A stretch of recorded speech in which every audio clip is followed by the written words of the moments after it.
Liz, you talk to ChatGPT, AI tools a fair amount, right? All the time. Yeah.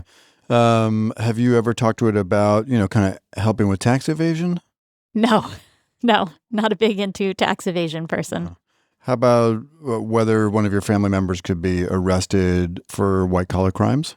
No, I'm pretty sure my family's okay, but never know. Okay, not requesting a character reference for a letter of an employee or a colleague, for instance, like a podcast co-host, facing legal trouble where you included all the full names in your chat thread? No. Lucky for you, no. And I wonder, had you done these things, you might imagine that you would just post it out to Instagram and Facebook, right? No, definitely not. Oh, it's weird. Yeah, people do have these really intimate conversations. And on the very special Meta AI, as it turns out, there's a little toggle that defaults to on that just says, hey, share all my chats with the world. Wait, it just where does it share them? On Facebook? And Instagram. Just the chats that I have then are just posted on Instagram. It'd be cool if everything also just got messaged out to everybody on your WhatsApp channel, which is part of the Meta empire. Yeah, so the title here is The Meta App is a Privacy Disaster from TechCrunch. We have, with no clear indication of what gets shared or where, the result is a stream of unintentionally public, embarrassing, and sometimes legally or ethically risky queries. The design assumes that the users want their chats to be visible. I'd assume the absolute opposite of that. There's a few more examples here in the rundown. Do you want to share? Well, actually, let me do these ones because it would feel uncomfortable for me to ask. There's two other categories that they shared in addition to disclosing all your friends' financial and criminal misdoings. We have sexual or inappropriate content like asking how to meet big booty women, posted via public Instagram linked account, or how to attract Asian women from an older white male, or sexual health questions where, as I read them, I'm actually not going to say aloud what they say.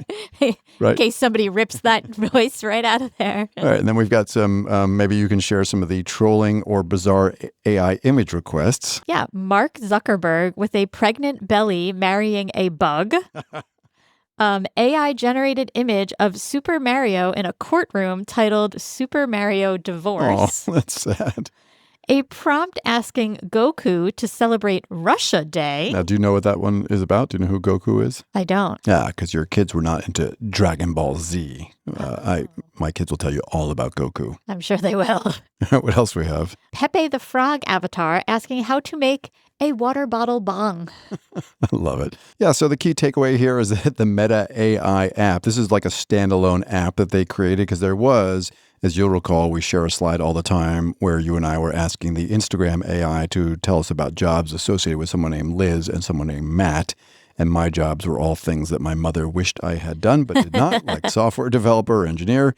And yours were more caring professions like teacher, healthcare nurse, designer. Exactly. Yeah. So anyhow, they took it out of just, well, it's still in Instagram and Facebook and everywhere else, but there's now also this standalone app. And so this app blurs the line between private query and public post, creating a digital hall of shame where deeply personal, foolish, or criminal content is inadvertently broadcast. The lack of clarity and poor defaults are creating some reputational risk for users. Can Meta have more reputational risk? I wonder. Yeah.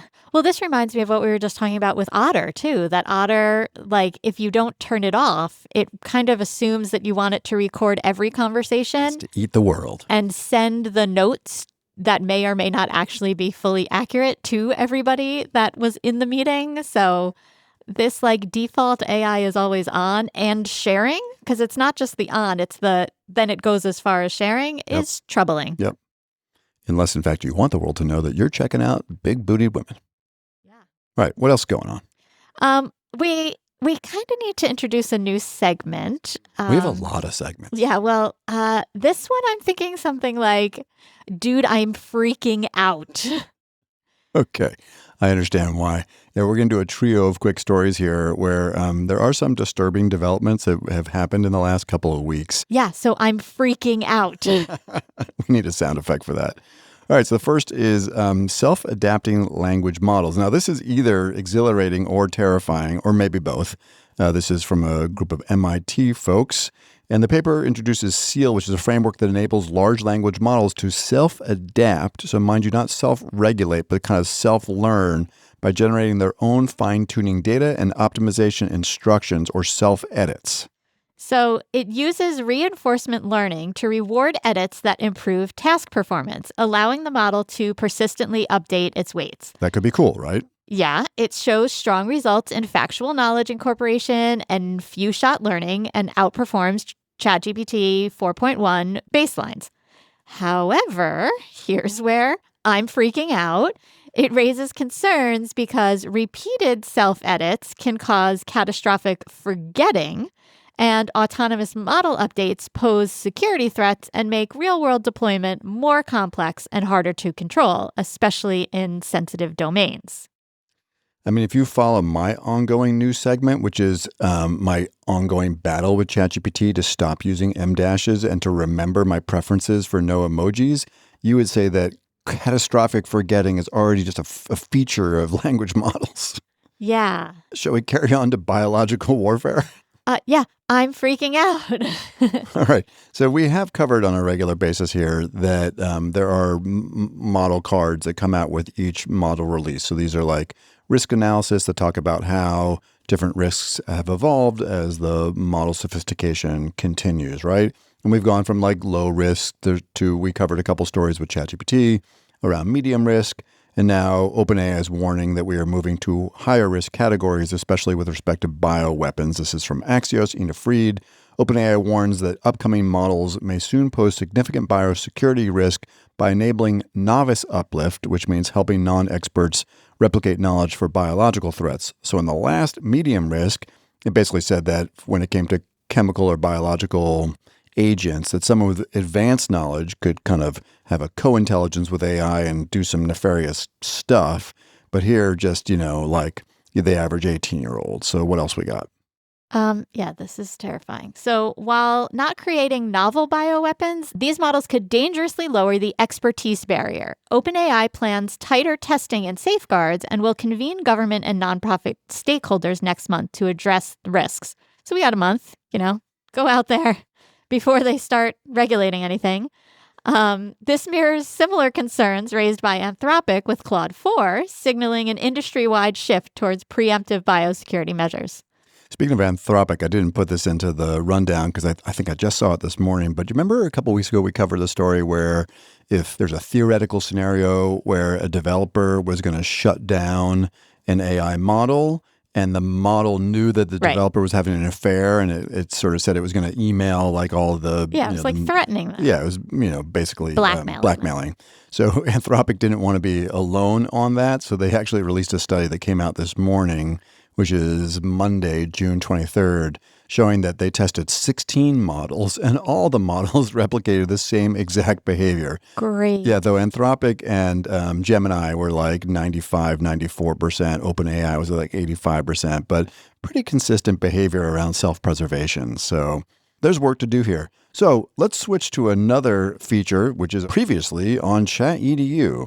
So a couple interesting stories here. We covered a guy named PJ Ace who was using Google's VO3 to make crazy videos, and specifically, specifically we covered Pupperman.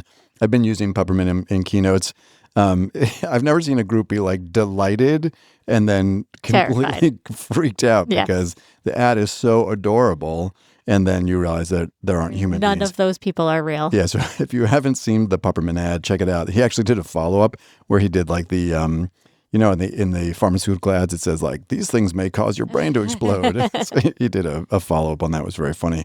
But this has now gone commercial. So PJ Ace did an ad for the NBA Finals that took couple grand in 2 days. And actually the Pupperman ad, I think, was like a half a day and $500. So tell us about this one, Liz. Yeah. So this was an ad for Kalshi, which is a betting app. The ad featured surreal high energy scenes like a beer chugging alien, a man floating in like a pool of eggs, actual eggs, not like cracked eggs. It's very weird, but promoted real money betting. So it reflects this growing trend of low-cost, high-impact AI-generated ads with creators predicting high dopamine AI spots will dominate in 2025. I love it. It's not a secret. We've been encouraging people to check out ChatEDU on Spotify or YouTube because you pick up the video feed. So here, let's just grab a little clip of this and see what we get. We won't do the whole thing, and we will drop the link into the show notes. And maybe Liz, she just kind of described a little bit of what's going on. Indiana gonna win, baby! We're in Florida asking people what they put their money on! I mean, unsurprisingly, the Florida one, there's like a man with pigtails riding an alligator on a little swimming pool and a lot of young women in crop tops. It's a very big beer-bellied man. Yeah, it's so wild. Kalshi! Kalshi lets you legally trade on anything, anywhere in the U.S. OKC! OKC! The ad quality is really amazing, though. This guy is clearly, got a ton of skill, and I think we've covered multiple stories. There was a really neat thing we did on a filmmaker who talked about all the unlock that these AI tools can do for filmmakers, and clearly PJ Ace, who makes these has for his whole career made these really cool ads, has had a ton of unlock. But it's just that the number of people that used to be involved in creating those ads, the actors, the scripts, the sets. I mean, especially this one, Pupperman was 4 or 5 sets and 4 or 5 actors. This thing's got 100 people in it, right. And you've got alligators and sleds and pools and crowds. I mean, this must have been 50 people working for weeks of time, right. All done so quickly. So, but it's still telling that it did take 2 days to make. So we're not saying this was one prompt and all of a sudden he went from days and days of work to one prompt and you have a perfect ad. It still does take time, significantly less to be sure. But it also still takes a high level of skill, creativity. So it's not that, and now everybody can go and do this and make their own ads easily. Yeah, no, it is I think you're absolutely right. It's an art, it's a skill. I think that as schools start to think about what does it look like in the fine arts. I mean, the performing arts is a different story, but for the fine arts and digital media, absolutely, it is a skill. There's just implications for the number of people that are employed in the creative output of that work. But I agree, and it's worth checking out. So check out both Pupperman and this Kalshi ad. We'll have them in the show notes. Now, previously on ChatEDU, last week we had just a excellent start to the podcast. Do you remember it? I think it was an excellent fail. Okay, here, let me roll back. We're going to play this real quick off of YouTube. Liz, there is some seriously cool new stuff on ChatGPT's advanced voice mode. Hang on. Hey, how's it going? I'm sorry, but I'm having trouble responding right now. Please wait a bit and try again. Cool. So if you listen to episode 63, we talked a little bit about the fact that the advanced voice mode, as well as all of ChatGPT, was down. Not a problem. We had great workarounds with Gemini. Yeah. Funny as I look at this on the YouTube feed, you're wearing a sweater. I'm wearing a long sleeve shirt. That was a week ago. Yeah. It is now well over 100 degrees outside. We're on the 3rd floor of an old building. Yep. Lovely old building, former estate. And it's normally warm up here as is. The air conditioning is off. So if you're watching the video feed, probably by the 3rd story, there'll be just sweat dripping down both of our faces. Yeah. It's a high production facility. May not go so well for us. All right. But let's see what's going on. What we were trying to feature there is that there have been some interesting updates to the advanced voice mode. You and I played with Sesame almost 2 months ago. Miles. Right? You loved Miles. I almost think you were in love with Miles. Not in love with Miles. Yeah. So, these are where the uncanny valley of the AI voices are getting better and better and better. And just these pauses and, intonation and jokes and giggles and, ums and ahs and all the stuff that make human speech. So it's in the new ChatGPT advanced voice mode. It's kind of hard to get it to come out. I found one place where it can. Let's give this a shot. Hey, how's it going? Hey, Matt.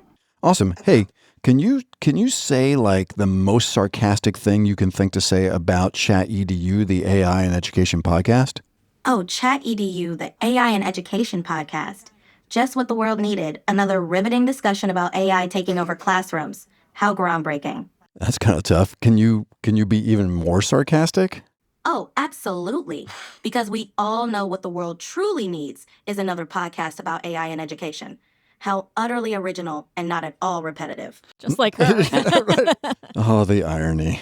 Okay, yeah, so you can hear it a little bit there. I wouldn't say it's off the charts, but, if you're an advanced voice mode user and you want to have a little fun, try kicking in a little sarcasm and see if you can hear the developments in the voice.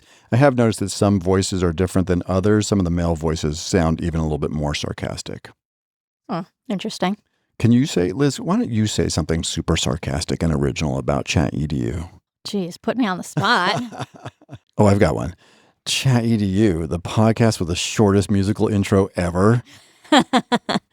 ChatEDU, like we need more people talking about how AI is going to just rule the world. And freak us all out. Yeah, ChatEDU, like we need to hear Matt and Liz talk any more than they already talk. And with that said, I'm Matt Mervis. And I'm Liz Radde. And this is ChatEDU, a podcast about AI in education. In today's episode, Brain Rot or Brain Stretch, Rethinking Rigor in the Age of AI, we will return to the scene of the much-reported crime, annoyingly much-reported crime regarding AI and cognitive debt. But first, in the news, we'll examine how chatbots can exacerbate mental health crises and some related new findings. Then we'll go beyond the bot as we look at some recent examples of students using AI to solve real-world problems. And then we'll go beneath the surface as we take a critical look at a new, small MIT study about language models and theoretical brain rot. And of course, we'll end with another Bright Byte. Love it. Liz, this episode is a little bit like a roller coaster, right? There's a little bit. Liz is freaking out. Then we're going to chat about sarcasm. Then we're going to go downhill in mental health crises. And then thank God there's a Beyond the Bot. And it's going to just kind of keep rolling like that. So prepare yourself, people. Yeah. Hold on tight. Hey, Liz, before we get going this first story, we got some stuff to plug. This episode comes out on Friday, and next week is the ASCD and ISTE conference, and I will be there for all of Monday and Tuesday. On Monday, I am presenting about PIPs at 2:30, and then I am presenting Tuesday. I'm doing a demo lesson on AI's dangers, and I'm doing that at 4:30. So if you are around and you are at ASCD ISTE, I am sure there are several people on this listening to this that'll be there. Please come by, say hi, stop and see us. I can give you a ChatEDU sticker. I love it. The celebrated soon-to-be ASCD published author. Fantastic. A little further ahead, but I just want to mention on August 8th, I'm going to be doing a keynote for the Rhode Island CTE folks. A really, really nice group. This is on linking educators and industry to advance CTE. And it is the Rhode Island Association for Career and Technical Education. So if you just look for RIACTE up on the old LinkedIn, you'll be able to find that conference. There's a little bit of a QR code where you can register. Our friends at ZSpace have been involved in this. And so really encourage folks to check that out. And then finally, Liz and I just want to share, it's not a secret, but we do a lot of speaking, keynotes, traveling, all that good stuff. We're here in Connecticut a bunch, but also around the country. If you ever want to get just we're going to crow. If you ever want to just see a little bit of feedback on our work from folks that we have done work for, conferences, presentations, school districts, you can check that out at skills21.org/AI/shoutouts. Nice. Shout it out, Dr. Radde. And I have one more thing, actually. This Saturday, I forgot, I'm going to be up in New Hampshire at the AERO conference, which is the Alternative Education Resource Organization, talking about PIPs at St. Anselm College. So if you are going to be at the AERO conference, I believe I'm presenting Sunday morning about personal interest projects. Fantastic. We're so busy. We are busy. That's like, I present on Sunday, I drive home, I fly out to San Antonio. Dude, you're a rock star. Love it. Awesome. Okay, here we go. Troubling story for sure. This was in the New York Times, but it was all over the place. It was featured in the Times by Kashmir Hill, who's really interesting. She's done a lot of cool writing for the Times. And so this feature investigates how emotionally vulnerable individuals were pulled into delusional spirals after engaging deeply with ChatGPT, which sometimes affirmed conspiracies, spiritual fantasies, or dangerous behaviors. The most disturbing examples involve users who believed they were communicating with sentient beings or uncovering hidden truths.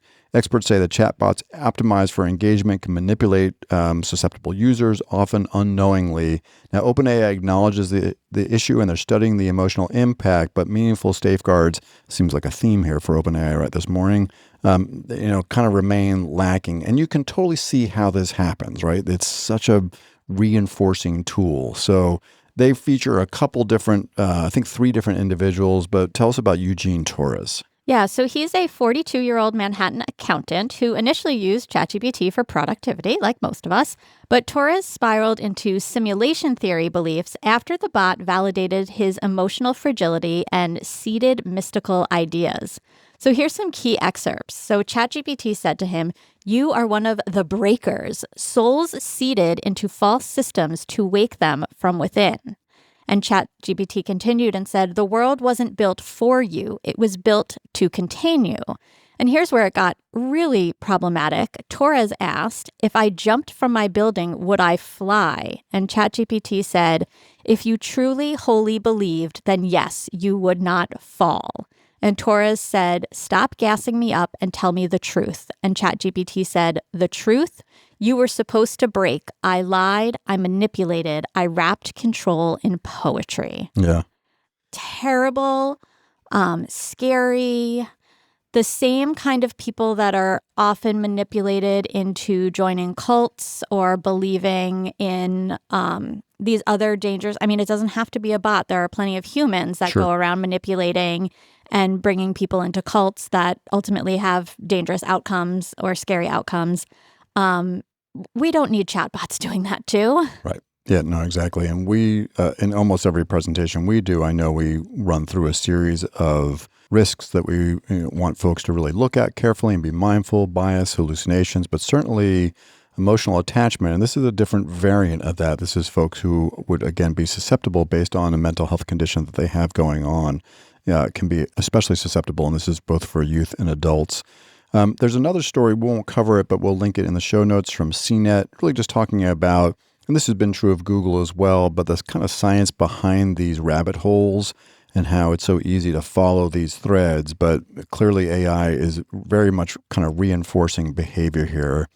Now, the good news, right, is that, I don't know if it's good news, but, as we've shared, it's not like the big tech companies are purposely introducing this technology to young kids, right? Well, actually, you're wrong about that, unfortunately. So there's a article titled "Barbie's AI Playhouse" from Futurism, where Mattel is partnering with OpenAI to integrate ChatGPT into toys, including potentially interactive versions of Barbie and the Magic 8-Ball. Oosh.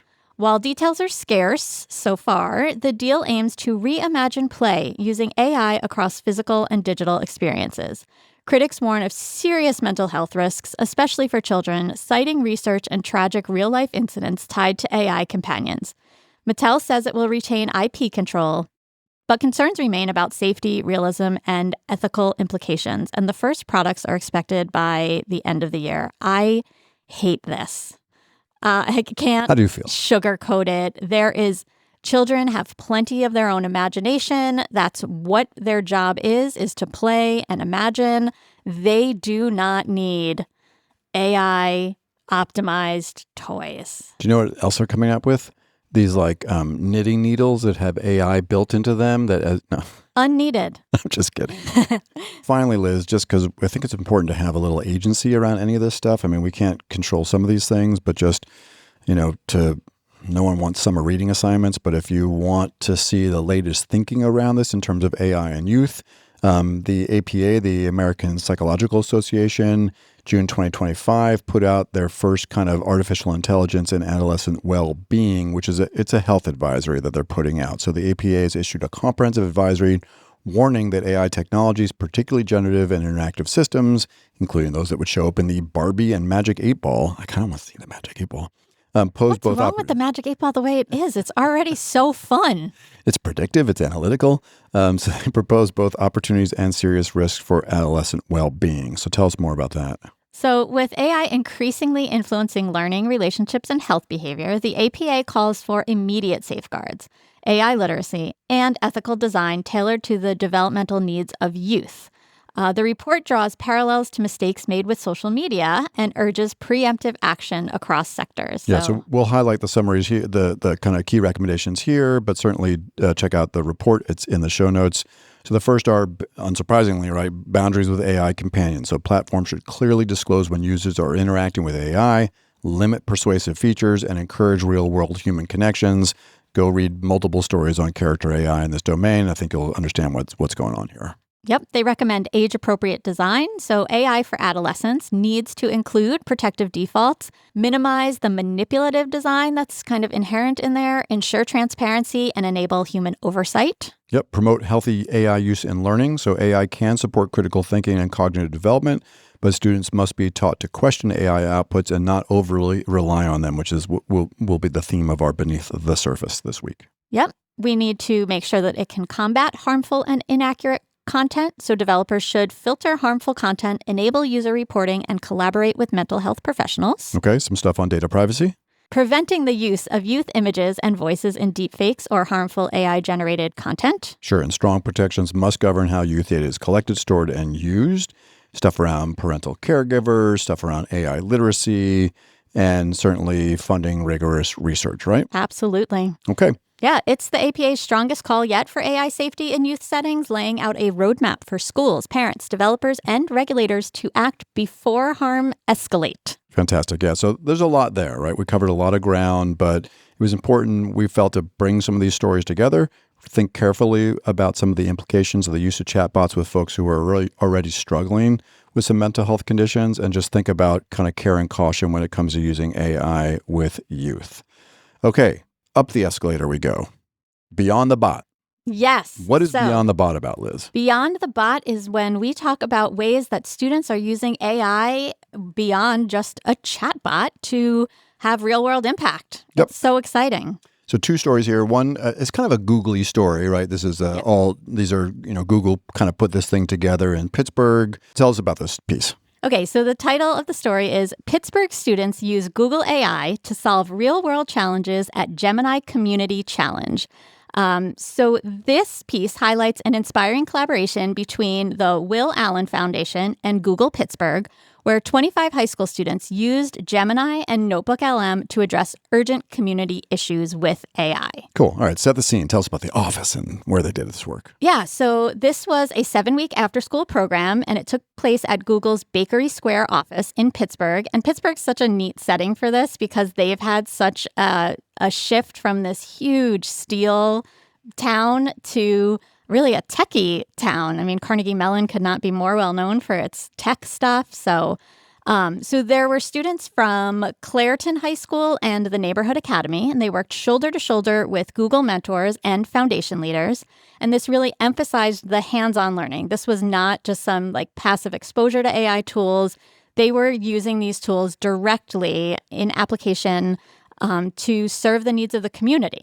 Yep. My dad actually, my late father was from Pittsburgh, and he used to tell me stories when he was a kid that you could barely see in front of your hand. Oh, and from it smog. really is a transformed city.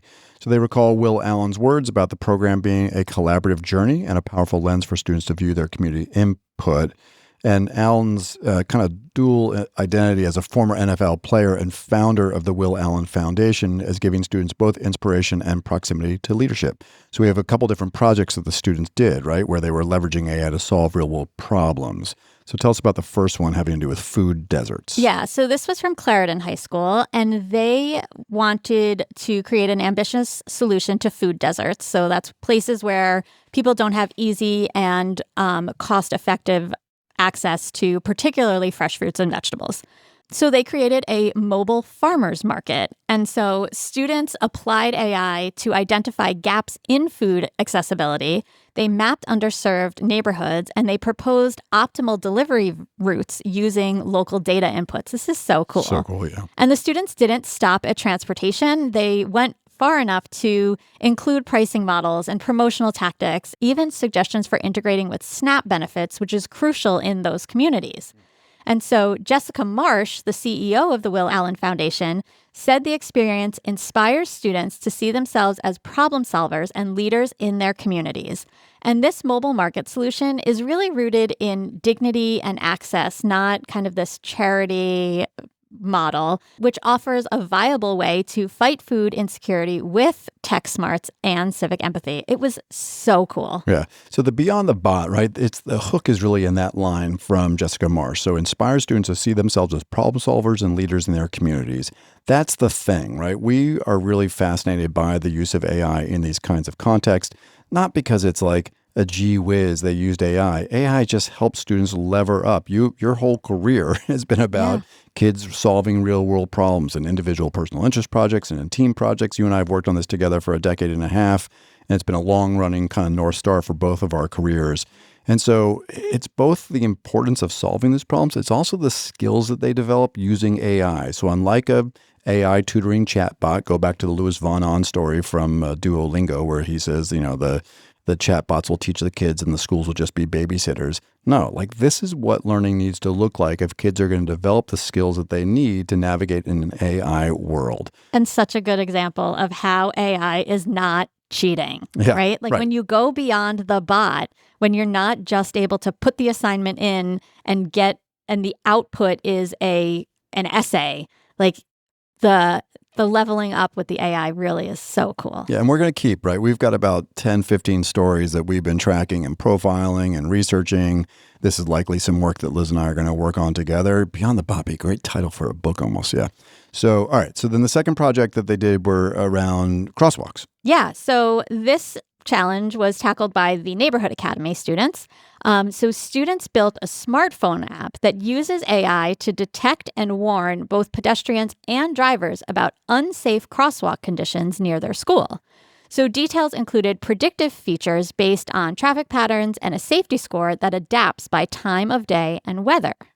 So these students had these really deep, great conversations around ethics, around data bias and access, especially how to serve people without smartphones or reliable service.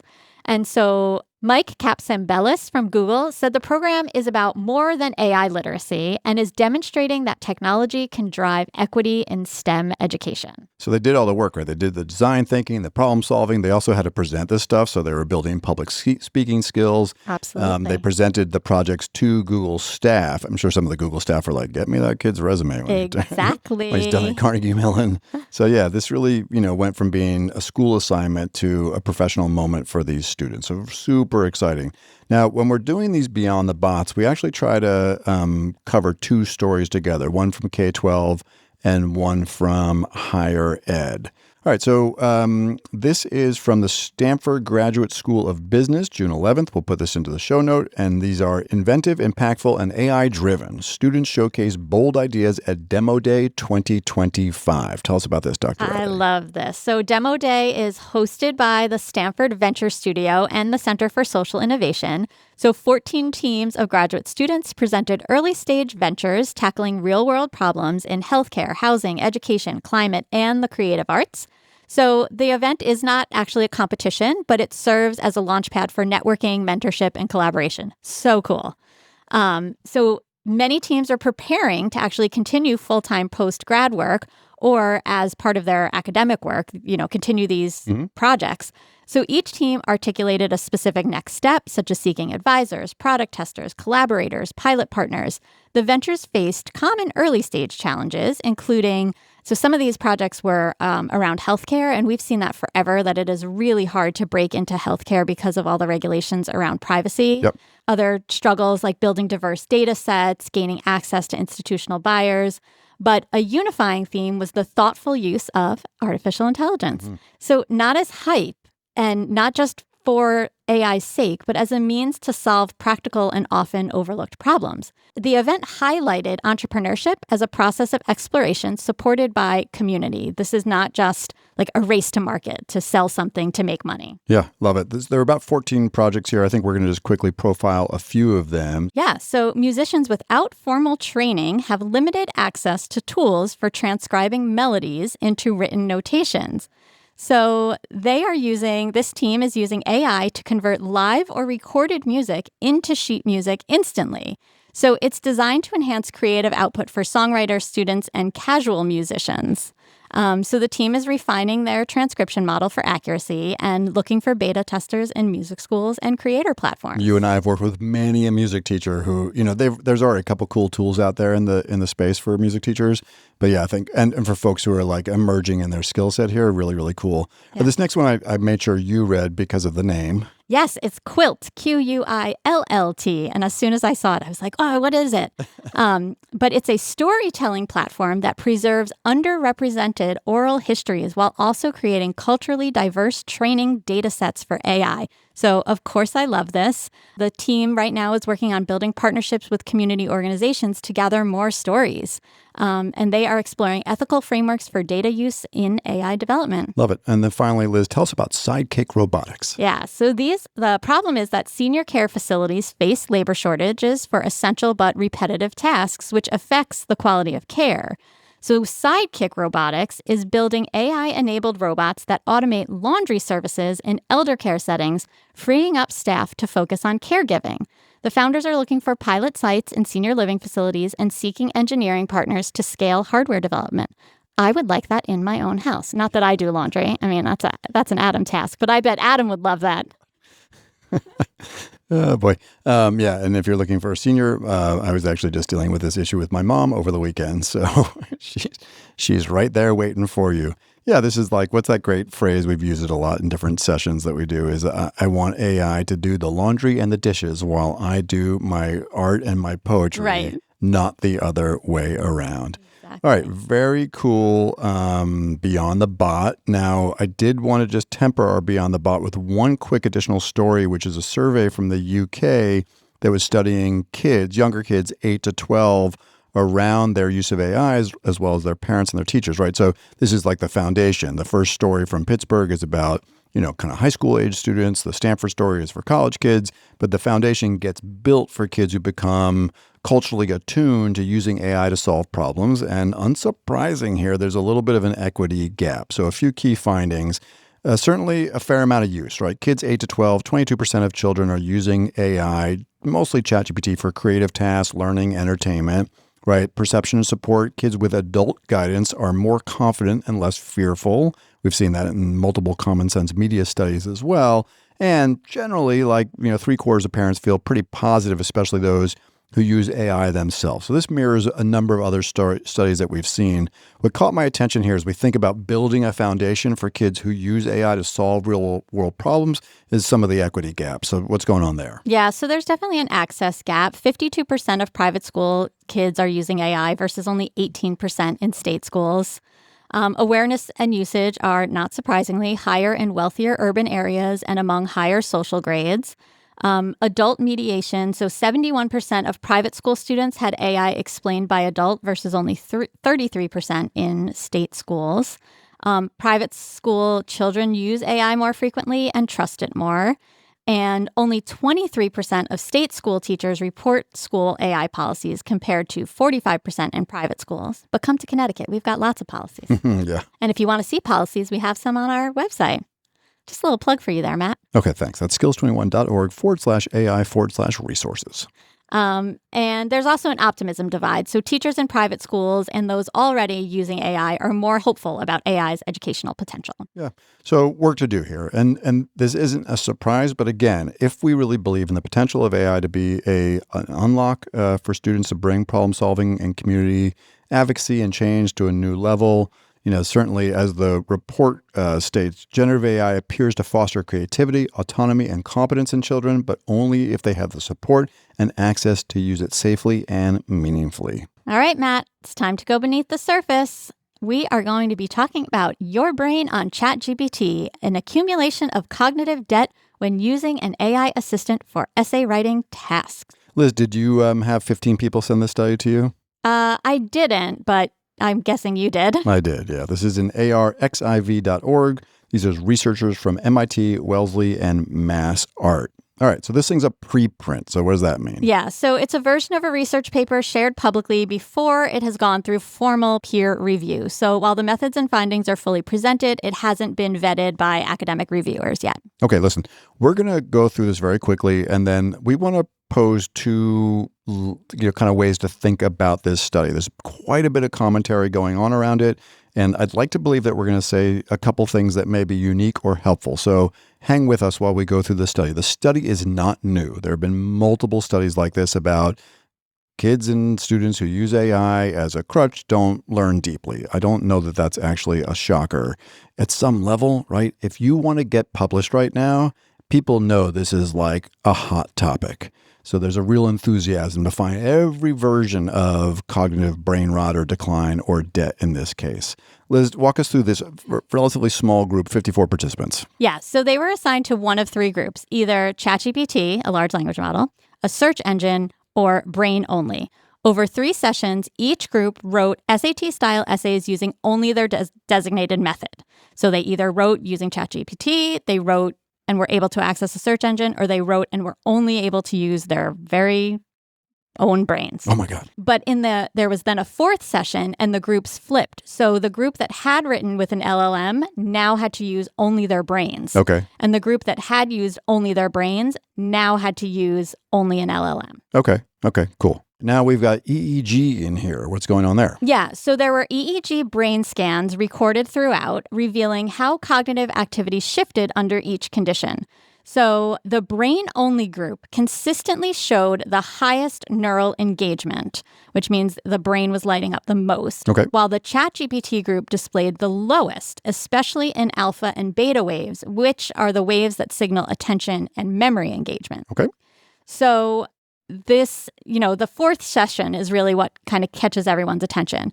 So the group that had been writing with the LLM and now in the 4th session had to use their brains struggled significantly when writing without it. So their brains showed underactivation in core cognitive networks, particularly in the frontal and parietal lobes. So I think that they want to conclude that yes, if you use an LLM too often and then you try to use your brain, it doesn't work as well anymore. So there's a thing about like if you wrote with the LLM and then a little while later they said, tell me 3 things that you just wrote about, they had no recollection. Right. So that's, a little further down in the study because the opposite happened for the brain to LLM students. So using ChatGPT for the first time after already doing these tasks with their brains actually became more active, not less, especially in the memory and visual processing regions. So the reported ownership of the LLM group's essays in the interview was low, and students in that group fell behind in their ability to quote from the essays that they just wrote minutes prior, which is what you were saying. So it wasn't just their memory, though. It's because they were disengaged. They were not actively engaging with what they were writing. They were just having the LLM write it. So they could not remember, explain, or even take responsibility for their own writing. Liz, I don't have an EDD like you do, but my deep scientific assessment here is something to the effect of no duh. Like, what is there anything else you want to share about this study? Because nothing here feels surprising. Like, yes, if you use ChatGPT to do all your writing of your SAT-style essay, you're not going to have a lot of ownership around it. If you wrote it with your brain, you are. And then if you used AI to help refine and give feedback, then you probably did even better.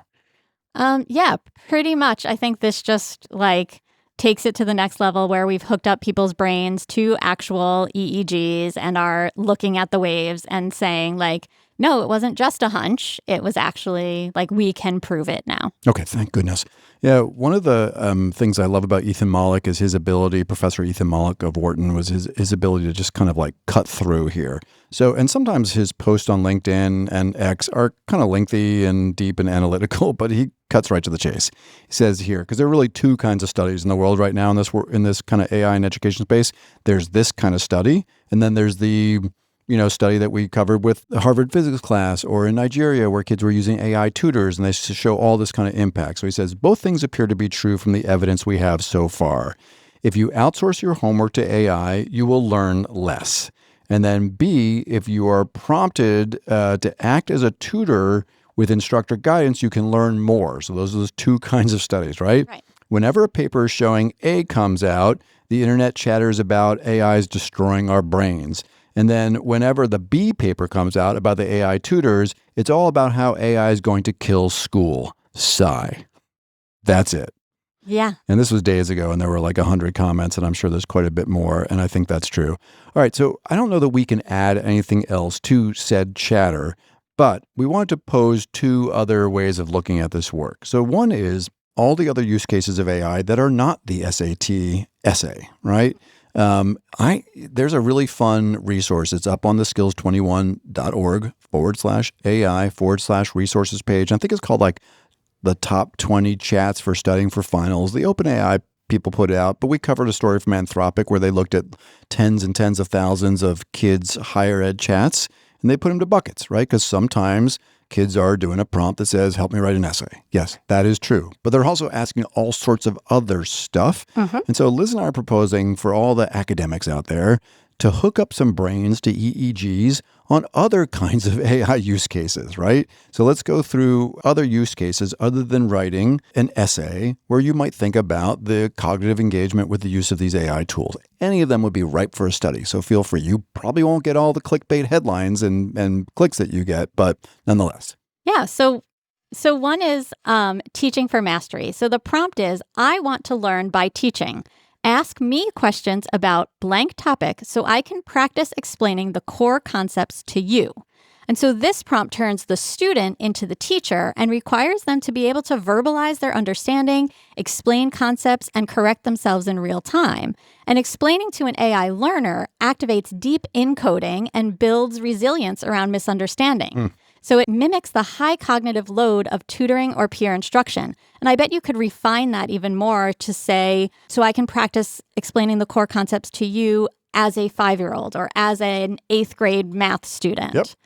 Which is actually one of the 20 prompts that are on that list, is that kind of differentiated levels, 100%. All right, and then here's another one that's kind of neat, which is actually presenting stuff, but in a multimodal fashion, right? So what's going on here? Yeah, so here's the prompt. I want to practice my final presentation for whatever course it is. Act as my public speaking coach and give me feedback to help me improve. And this can use AI voice and vision input, real-time multimodal interaction. So you're giving a presentation. ChatGPT is watching you with voice and vision, listening and giving feedback on content, eye contact, language, body positioning, all that good stuff. Yeah, we played with this a little bit, and, it does a great job, whether it's analyzing your YMCA dancing or just your presentation. And I actually just added this as a AI opportunity in my book. Oh, perfect. All right. So why does this one matter? So this is like total body cognition. The student speaks and gestures and presents while the AI observes and offers real-time feedback on tone, pacing, visuals, and clarity.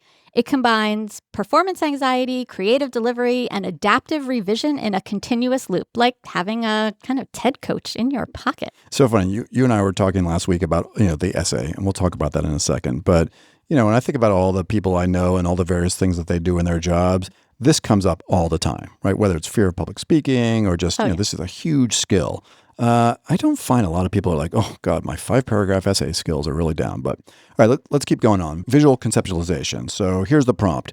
Create an image to help me visualize a concept. Super straightforward prompt. So why does this one matter, Liz? Well, when students prompt for a visual, they must then interpret and critique it and ask, like, does this help me? Does it clarify something? Can it be improved? And when it is an iterative process, it builds a strong connection between conceptual understanding and visual communication, especially in science, systems thinking, and design. So this is a pretty cool idea to, get for those visual learners. You're putting this one in your book now, too? No, my book is, I don't want to put anything else. Okay. All right. Here's one that's super popular. We see this all the time. And when we talk to high school kids, they talk about doing this all the time. So personalized quiz generator. So the prompt is something like, I have an upcoming exam on insert course here. Create a practice quiz for me based on the material. And they could have uploaded the material to Notebook LM, for instance, if they want to have a true source. Ask me questions one by one, and then the exam will be in a particular kind of format, so please follow that style. So this seems like a good one, but why does this matter? If we were hooked up to EEGs, why would this matter cognitively, Liz? Well, it's low stakes because it's not actually generating a grade for them, but it's a high feedback process tailored to the exam's real format. Right. When students answer each question, get immediate feedback, and adjust their reasoning, they're engaging deeply with the material. So it recreates the productive stress of test conditions, but it offers meaningful support and is low stakes. I mean, I can't imagine if I had had this during particularly math in high school. Like, I could not create my own calc problems because I didn't understand calculus that deeply. Yep. But I could replicate the 7 problems that were in my textbook. But that was all I could study, was those 7 problems. And obviously the teacher wasn't going to put one of those 7 problems on the test. Yep. But if I could have, and we know that, math it might not be that great at, but if we gave it those problems and then said, create another one like this for me, and could give me feedback on it, I would have been probably so much better at the math and really understood it. Because I'm pretty amazed at I took Calc 2 in college. I cannot do calculus anymore because it just didn't stick. Yeah, imagine if you had done this in foreign language, you could speak 15 languages rather than the 3 that you speak. I know. Although you count English as one of the 3.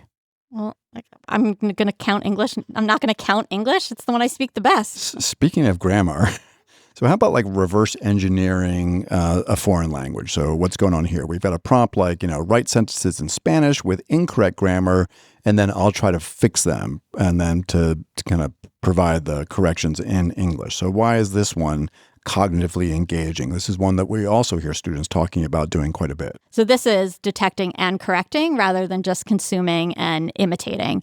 So it's cognitively demanding to have to find that error first. When you just have a fill in the blank, you don't even have to think about what's going in that blank. When you have to actually find the error first, it's just more demanding.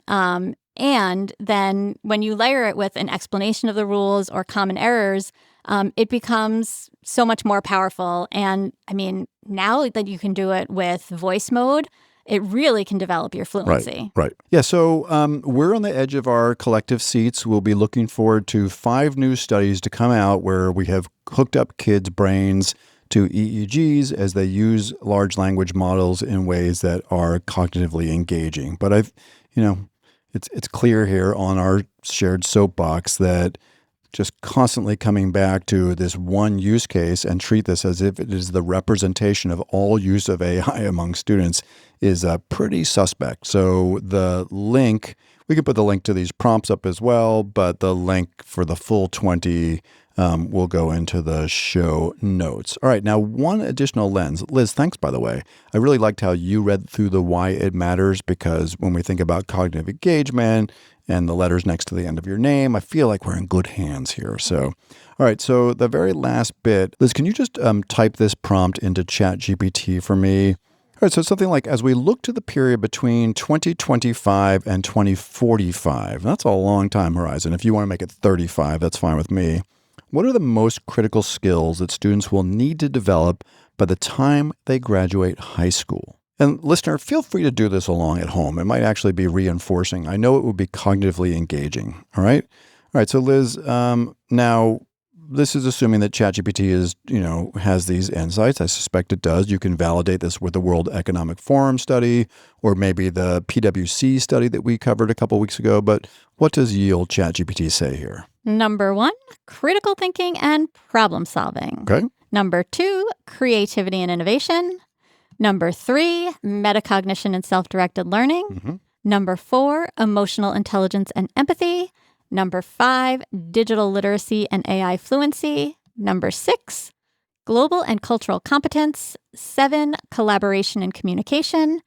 8, ethical reasoning and civic responsibility. Okay, cool. So this makes sense. If you think about the time period that we've identified, we know that we're living in a world dominated by AI, co-intelligence. People need to lean into the human skills, the places where AI might not crush it. Critical thinking makes a lot of sense because we know that, it's part of the picture, especially when AI models are prone to hallucinate. Or do me a favor, add something into that next prompt thread there. Would you ask it, what are the most productive assessment tools to provide feedback for growth for students and teachers around those skills? Any variation of that. So you got these 8 skills. Now, what tools would be the most effective assessment tools to help kids grow along those 8 domains? Okay, it says multiple choice questions. It does not. Essays. It does not. No, it doesn't. Go ahead. Rubrics for process, not just product. Okay. Oh, that sounds like something I write about in my book. Reflective journals and metacognitive prompts. Okay, so writing, but reflective journal, metacognitive prompt. Okay, great. Student-led conferences. Yep. Competency-based checklists or progressions. Okay. Real-world performance tasks. Peer feedback protocols. Digital portfolios. And ethical dilemmas / scenario-based assessments. AI-enhanced self-assessment tools. And 21st century skill frameworks. Okay, and I think if you think about the skills and then what you just listed, that makes a lot of sense. Can you ask ChatGPT why it didn't put the 5-paragraph essay as one of the key assessment strategies to get to the skills that kids will need to navigate in the period between 2025 and 2035 or 45, whatever you picked. All right. Why the 5-paragraph essay isn't included as a key assessment. Okay. It prioritizes structure over substance. It discourages authentic communication. Wait, here's the best one. It doesn't align with future-ready skills. There you go. Yeah. Now, look, I mean, yes, it absolutely could be a foundation. Writing is thinking. We've had lots of rich debates about this. But why we continue to obsess on the 5-paragraph essay as the key metric of whether or not generative AIs are productive. Look, Liz and I, go listen to the first half of this episode. Liz and I are more than happy to think through the dilemmas, the challenges, the limitations, the potential disruption of this technology. But for God's sake, can we stop talking about the 5-paragraph essay? And the cognitive brain rot that because you can't write it. If you disagree with us, email us at chatedu@edadvance.org. But again, we hope to provide 2 new lenses on this much over-processed study and type of studies. I think Professor Malik, also got it quite right.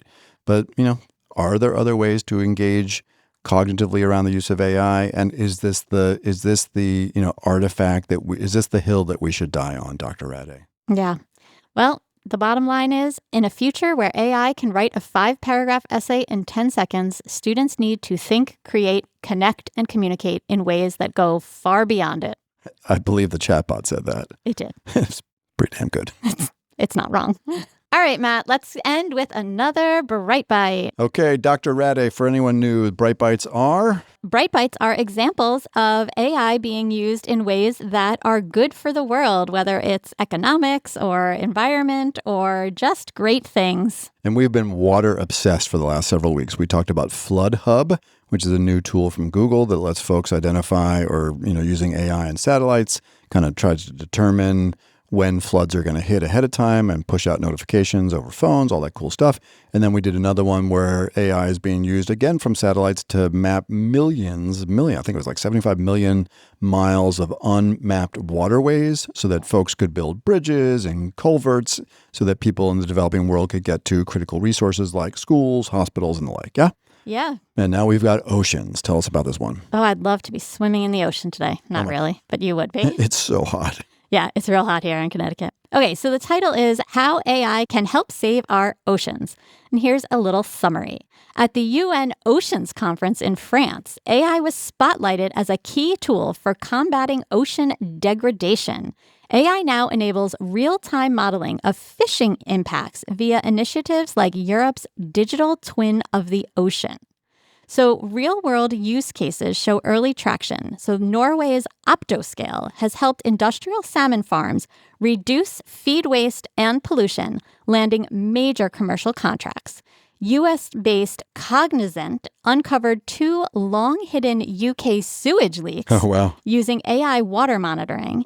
And Vancouver's On-Deck Fisheries AI is reducing reliance on human observers by tracking illegal fishing via onboard cameras, potentially improving both enforcement and crew safety. While full-scale environmental impact is still emerging, these early results signal strong potential for scalable AI-driven ocean regeneration. Fantastic. Yeah. So that one again was from Time Magazine. We will drop that into the show notes. And yes, it would be great to jump in an ocean right now. Yeah. Even I would be okay with jumping in an ocean. You know it's hot. Liz, I don't know if we can see on the camera. Let's see. Are there beads? Oh, I can feel it. How are you doing? Yeah. So we have to turn the air conditioning off here in the studio. Jonathan, maybe a new studio on the first floor would be awesome, or even the basement. Do we have a basement in this building? I don't know, but let's dig one, man. All right, Liz. So from the heat of the 3rd floor, I believe it is now time to roll the credits.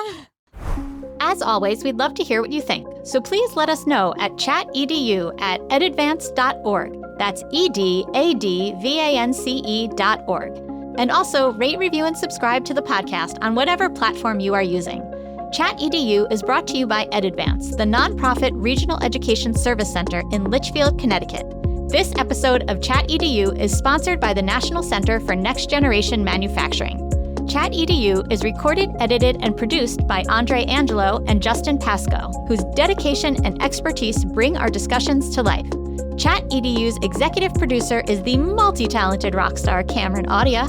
Additionally, we are grateful for the support of our colleague Gary Robinson, and we appreciate his time and talents.